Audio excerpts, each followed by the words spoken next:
তারও কারণ আছে। সব যে চন্দননগরের দোষ তো না, চন্দননগর করতে পারিনি তার না। দুটো কারণ, একটা মারাত্মক, একটা কারণ হচ্ছে পাওয়ার। একটা 20 ফুট বাই 10 ফুট প্যানেল আমাদের ইলেকট্রিসিটি লাগলো, সেটা হয়তো 30 কিলোওয়াট।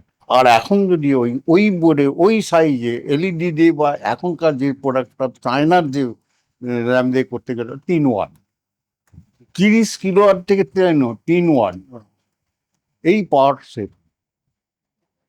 এটা তো মারাত্মক জিনিস, এটা কি করে হবে? এটাই চন্দননগরে এখন, ওই জন্যই এই লাইটটার পদ্ধতি বেড়েছে।